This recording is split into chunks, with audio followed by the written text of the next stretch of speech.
संकटर त्राणकर्ता Frederick थिले जर्मनीर सम्राट।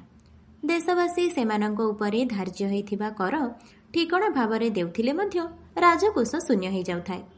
देशर आर्थिक स्थिति दिनु दिन अति दयनीय हेउथिबा लक्ष्य करी विचलित सम्राट देशर सर्वोच्च अधिकारी मानंको डकई विचार आलोचना कले। देशर देवालिया स्थितिर कारण संपर्क में पचारिबारु जणे अन्य जनक मुहको चाहिथिले। जणे विज्ञ मंत्री थिले, अभिज्ञता थिला ढेर अधिक। अनुमति नेई सम्राट निजे बुझीपारिबा भली ढंगरे उत्तर देबा पई निजको प्रस्तुत करिदेले।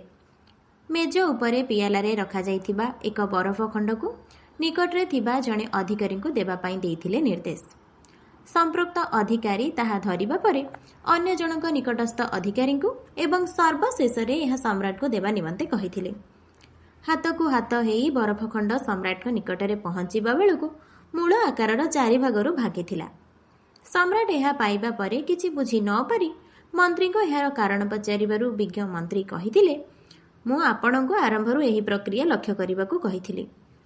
सम्राट ठीक जेउ भली भाबरे बरफ खंडटी आपणको हाथको आसिला बेलको चारि भागरु भाग्य आकार धारण करिथिला, अनुरूप भाबरे आपणको देशर राजस्व आदायर अवस्था।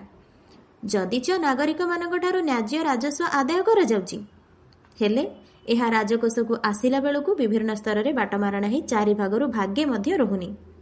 एभली अवस्थारे राजकोष भरिबो किपरि?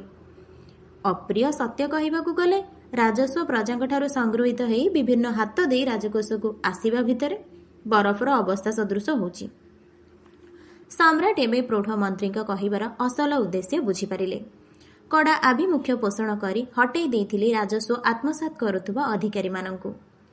व्यवस्था स्वच्छता अवलंबन कारणरू मास केइटारे राजकोष पूर्वावस्था को फेरी आसीथिला। अभिज्ञ मंत्रीक सत् परामर्श रे ही सम्राट देशर स्थिति बदलैबारे सक्षम होइथिले। अधिकांश क्षेत्र रे वयस्क मानक अभिज्ञता प्रसूत मत संकट समाधान रे सहायक होइथाय। घड़ी संधि मुहूर्त रे त्राणकर्ता भावरे एथिपाई सेमानंक परामर्श लोड़ा होइथाय।